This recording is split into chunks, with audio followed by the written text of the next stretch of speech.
إن الحمد لله نحمده ونستعينه ونستغفره ونؤمن به ونتوكل عليه ونعوذ بالله من شرور أنفسنا ومن سيئات أعمالنا من يهده الله فلا مضل له ومن يضلله فلا هادي له وأشهد أن لا إله إلا الله وحده لا شريك له وأشهد أن محمدا عبده ورسوله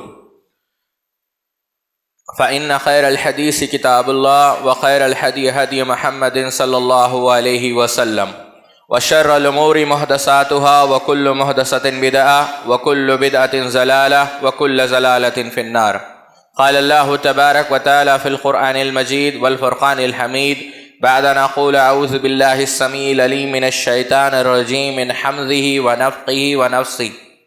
يا أيها الناس اتقوا ربكم الذي خلقكم من نفس واحدة وخلق منها زوجها وبث منهما رجالا كثيرا ونساء واتقوا الله الذي تساءلون به والأرحام إن الله كان عليكم رقيبا.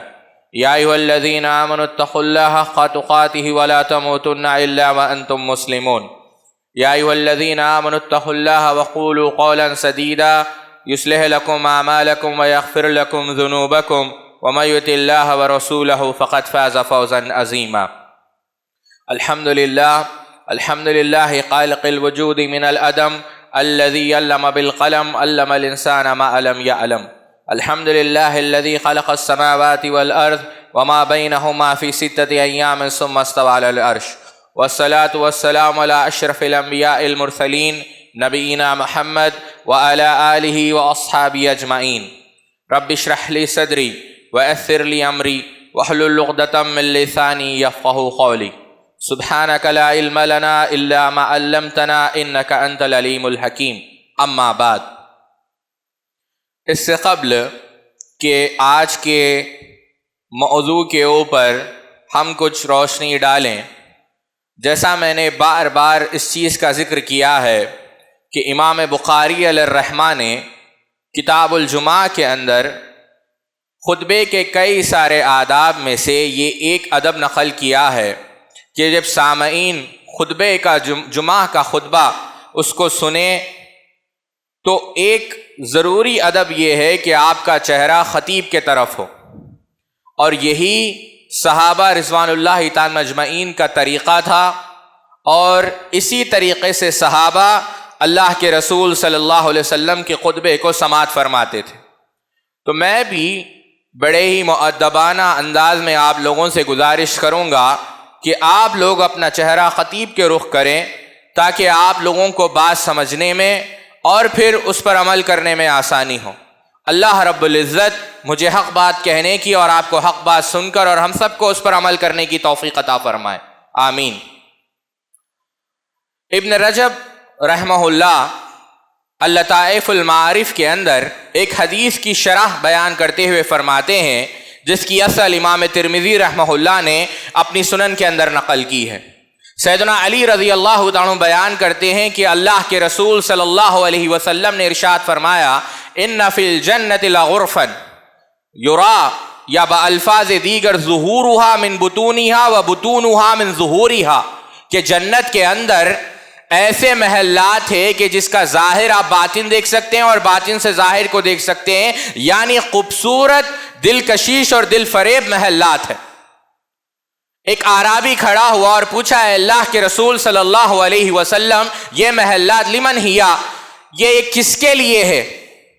اس وقت اللہ کے رسول صلی اللہ علیہ وسلم نے کہا، اطاب الکلام واطعم الطعام وآدم الصیام وصلی باللیل والناس نیام، کہ اے میرے صحابی یہ محلات ان لوگوں کے لیے ہے جو اپنی زبان سے خوش مزاجی یعنی ان کا کلام پاکیزہ ہو، اور وہ کھانا کھلاتے ہوں، روزہ رکھتے ہوں، اور وہ رات میں نماز پڑھتے ہو جبکہ لوگ سو رہے ہوتے ہیں. ابن رجب بیان کرتے ہیں یہ چاروں خصلتیں اللہ رب العزت نے رمضان کے اندر جمع کر دی، اور خاص کر روزے کے متعلق تو گفتگو ہوتی ہے، تراویح کے متعلق تو گفتگو ہوتی ہے، لیکن ایک اہم چیز جو میں آپ کے علم میں لانا چاہوں گا وہ یہ ہے کہ کھانا کھلانا. صحابہ اس کا بے حد اہتمام کیا کرتے تھے، بلکہ اگر آپ طبقات کی کتابیں اٹھا کر دیکھیں چاہے وہ امام ابن سعد کی طبقات ہو یا امام ذہبی کی سیر اعلام النبلاء ہو یا ابن جوزی کی صفت الصفوہ ہو یا ابو نعیم کی حلیۃ الاولیاء ہو۔ مثال کے طور پر سعد ابن عبادہ رضی اللہ تعالیٰ عنہ کے متعلق آتا ہے کہ ہر روز ان کے گھر سے اعلان ہوا کرتا تھا کہ کون ہے جو کھانا کھانا چاہتا ہے، جو گوشت کھانا چاہتا ہے، بلکہ بعض روایت میں آتا ہے جو چربی کھانا چاہتا ہے وہ ہمارے گھر تشریف لائے اور ہمارے مہمان بنے اور ہمیں میزبانی کے شرف سے ہم کو اعزاز بخشے۔ حتیٰ کہ صہیب رومی رضی اللہ تعالیٰ عنہ مستقل کھانا کھلاتے تھے۔ ایک مرتبہ سیدنا عمر ناراض ہو کر کہنے لگے کہ اے صہیب تم اتنا کھانا کھلاتے ہو مسکینوں کو، محتاجوں کو؟ تو اس وقت سیدنا صہیب رومی رضی اللہ تعالیٰ عنہ نے کہا کہ میں نے اپنے کانوں سے اللہ کے رسول صلی اللہ علیہ وسلم سے سنا کہ بہترین اسلام یہ ہے کہ تم محتاجوں کو کھانا کھلاؤ۔ حتیٰ کہ آپ اسلاف کو اٹھا کر دیکھیں، امام ذہبی رحمہ اللہ سیر اعلام النبلاء کے اندر بیان کرتے ہیں کہ حماد ابن ابی سلیمان رحمہ اللہ کم و بیش رمضان میں 500 لوگوں کو افطار کی دعوت دیا کرتے تھے، بلکہ پیٹ بھر، جیسا شیخ الاسلام نے تیمیہ بیان کرتے ہیں، پیٹ بھر ان کو کھانا کھلایا کرتے تھے۔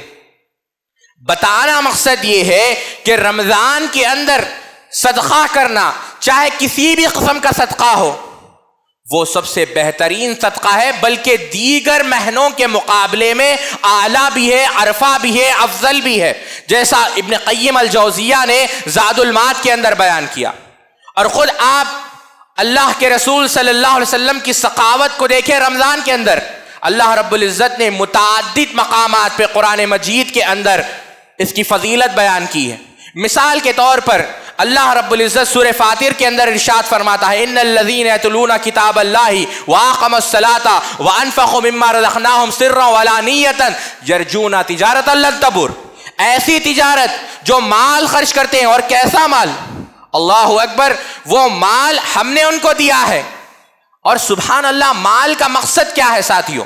امام بیہقی رحمت اللہ علیہ الشعب الایمان کے اندر نقل کرتے ہیں، حدیث قدسی ہے، اللہ رب العزت ارشاد فرماتا ہے انا انزلناہ المال، ہم نے مال کو نازل کیا، انزلناہ المال، ہم نے مال کو نازل کیا، لیکن مقصد کیا ہے مال کا؟ لإقام الصلاۃ وإیتاء الزکاۃ۔ اللہ رب العزت کہتا ہے مال کو نازل کرنے کا مقصد یہی ہے کہ تم اللہ رب العزت کے حقوق کو ادا کرو اور اس میں سے صدقہ کرو۔ اگر انسان مال آنے کے بعد اگر وہ اپنے مقصد سے غافل ہے تو آپ سمجھے اس میں اور جانور میں فرق کیا باقی رہ گیا؟ لہم اعین، ان کے پاس آنکھ تو ہے، لا یبصرون بہا، آذان کان تو ہے، لا یسمعون بہا۔ اللہ رب العزت کیا کہتا ہے؟ اولئک کالانعام بل ہم اضل، یہ لوگ جانور ہے بلکہ جانور سے بھی بدتر ہے۔ جو غافل ہے شریعت سے، جو اپنے مقصد کو بھول بیٹھے ہیں، زندگی آمد برائے بندگی، زندگی بے بندگی شرمندگی، جو انسان اپنے زندگی کے مقصد سے غافل ہو جاتا ہے اس میں اور جانور میں فرق باقی نہیں رہتا۔ کیوں؟ ابن قیم امام رازی بیان کرتے ہیں جانور جب آگ کو دیکھتا ہے، جب مضر کو دیکھتا ہے، نقصان کو دیکھتا ہے تو دور ہو جاتا ہے، لیکن انسان جب گناہ کرتا ہے اور اس سیاق و سباق میں انسان جب اپنے مال کو جمع کر کر رکھتا ہے، یہ مال قیامت کے دن اگر اللہ کے راستے میں وہ خرچ نہ ہو اسی کے لیے باعث ہلاکت بنے گا۔ یہی مال جو نقصان دے رہا ہے وہ اس مال کو جمع کر کر رکھ رہا ہے، لیکن جانور جب نقصان کو دیکھتا ہے وہ نقصان سے بھاگتا ہے، نقصان کے اعتراف نہیں رہتا۔ اور جانور جب جوش میں آتا ہے، بدکتا ہے، وہ دوسری مخلوقات کا نقصان کرتا ہے، لیکن انسان جب گناہ کرتا ہے تو وہ صرف اپنا نقصان کر رہا ہے۔ بات سے بات دوسری طرف چلے گئی۔ میں بات یہ بیان کر رہا تھا کہ رمضان کے اندر ایک بہت بڑی عبادت یہ ہے کہ انسان اپنا معاملہ سخاوت والا کرے، جود و کرم والا کرے۔ امام بخاری رحمہ اللہ اپنی صحیح کے اندر عبداللہ ابن عباس سے روایت کرتے ہیں کہ اجود الناس، اللہ کے رسول صلی اللہ علیہ وسلم کا معاملہ کری، بلکہ روایت کے اندر آتا ہے کہ ہوا کے مانند آپ کی سخاوت بڑھ جاتی تھی اس ماہ مبارک کے اندر۔ اور اللہ کے رسول صلی اللہ علیہ وسلم کی سخاوت کا عالم کیا ہے؟ آپ اٹھائیے صحیح بخاری کو، صحیح مسلم کو، اللہ اکبر۔ جابر بن عبداللہ رضی اللہ عنہ بیان کرتے ہیں کہ اللہ کے رسول صلی اللہ علیہ وسلم کی پوری زندگی اس بات پر گواہ ہے کہ کبھی کوئی چیز اللہ کے رسول صلی اللہ علیہ وسلم کو پوچھی گئی ہو اور اللہ کے رسول نے نہ عطا کی ہو، بلکہ شمائل محمدیہ کے اندر یہاں تک بعض روایت ملتے ہیں کہ بادشاہ سلاطین بھی اللہ کے رسول صلی اللہ علیہ وسلم کی سخاوت کے سامنے شرما جاتے تھے۔ امام مسلم نقل کرتے ہیں کہ اعرابی نے دو پہاڑوں کے درمیان، بعض روایتوں میں آتا ہے زمین مانگ لی، بعض روایتوں میں آتا ہے ایک ریوڑ مانگ لیا، اللہ کے رسول صلی اللہ علیہ وسلم نے وہ ریوڑ بھی دے دیا اور اللہ کے رسول نے وہ زمین بھی دے دی۔ اس کو دیکھ کر وہ کہنے لگا بے شک یہ اللہ کے رسول کے نبی ہے جو اللہ رب العزت کے خزانوں کو بغیر حساب و کتاب کے خرچ کرتے ہیں، گنا نہ جائے۔ امام احمد ابن حنبل اور دیگر علماء نقل کرتے ہیں کہ جب عبداللہ ابن مبارک رحمہ اللہ کا غلام پیسے گن کر خرچ کر رہا تھا، گن کر صدقہ کر رہا تھا، عبداللہ ابن مبارک نے اس کے ہاتھ کو پکڑا اور قطر دیا کہ تم کیوں مال کو گن گن کر صدقہ کر رہے ہو؟ بات یہ بیان کر رہا تھا اللہ کے رسول صلی اللہ علیہ وسلم کی سخاوت کا عالم یہ ہے۔ علی المتقی نقل اور دیگر محدثین نقل کرتے ہیں کہ ابن عساکر رحمہ اللہ تاریخ دمشق میں نقل کرتے ہیں صفوان رضی اللہ تعالی عنہ جب مکہ کو فتح کیا اللہ کے رسول صلی اللہ علیہ وسلم نے، اس کے بعد حنین کو پہنچے، 100 اونٹیں دیے صفوان کو، پھر 100 متعدد تعداد میں، اتنی تعداد میں، کثیر تعداد میں جب جانور عطا کیے، اللہ کے رسول کی سخاوت کو دیکھ کر سیدنا صفوان نے کہا کہ یہ دل، یہ وسعت یہ ایک نبی کی ہو سکتی ہے۔ اے اللہ کے رسول، میں رب کی توحید پر اور آپ کی رسالت پر، آخرت پر ایمان لاتا ہوں اور ابھی میں آپ کے سامنے کلمہ پڑھتا ہوں۔ اللہ کے رسول کی سخاوت بے انتہا تھی، بلکہ ابو داؤد کی روایت کے مطابق سیدنا بلال کہتے ہیں کہ کبھی کبھار اگر کوئی چیز اللہ کے رسول صلی اللہ علیہ وسلم کے پاس دستیاب نہ ہوتی تو اللہ کے رسول صلی اللہ علیہ وسلم قرضہ لے کر اس چیز کو ادا کرتے تھے۔ بتانا مقصد یہ ہے ساتھیوں، اور یہی چیز پھر خلفاء الراشدین کے پاس آئی۔ کیوں ساتھیوں؟ آپ غور کریں، امام بہقی شعب الایمان میں نقل کرتے ہیں اللہ کے رسول صلی اللہ علیہ وسلم نے فرمایا جب اللہ رب العزت کسی بندے کو مال عطا کرتا ہے لَإِن شَكَرْتُمْ لَأَزِيدَنَّكُمْ، اسے چاہیے کہ شکر ادا کرے۔ کیوں؟ اللہ رب العزت اس مال کے ساتھ لوگوں کے ضروریات کو منسلک کرتا ہے۔ کیا معنی؟ کہ لوگ اس کے پاس آئیں گے، اللہ ان محتاج لوگوں کو اس کے پاس بھیجے گا، اور اگر وہ مدد کرتا ہے تو ٹھیک، لیکن مدد نہیں کرتا، چڑ جاتا ہے، غصے میں آ جاتا ہے، بدک جاتا ہے، تو یہ خدشہ ہے اللہ رب العزت وہ نعمت اس سے چھین لے گا۔ سبحان اللہ۔ امام غزالی رحمہ اللہ نے اس کو بڑے پیارے انداز میں سمجھایا کہ دنیا میں 2 قسم کے لوگ ہیں، ایک تو ہے اصحاب النعمہ جن کو اللہ رب العزت نے متعدد نعمتوں سے نوازا ہے، اور ایک ہے اصحاب الفتن جو پریشانیوں میں، آزمائشوں میں، تکلیفوں میں زندگی گزار رہے ہیں۔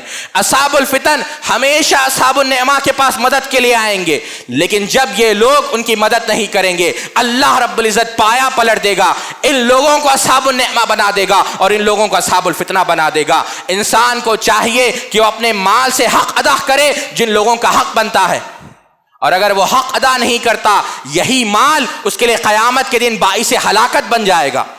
خلفاء الراشدین کو آپ اٹھا کر دیکھیں، جب بھی دین میں خرچ کرنے کی باری آئی، امام سیوطی در منصور میں نقل کرتے ہیں ایک دفعہ سیدنا ابوبکر رضی اللہ تعالیٰ عنہ گھر میں داخل ہوئے، پریشان ہو گئے۔ ام المؤمنین نے پوچھا کہ کیا معاملہ ہے ابا کہ ہم تم کو پریشان پا رہے ہیں؟ کہا کہ ایک سوئی تھی جو گھر میں، وہ سوئی مجھے نہیں مل رہی ہے، اگر وہ سوئی بھی مل جاتی تو میں اس کو اللہ کے راستے میں خرچ کر دیتا۔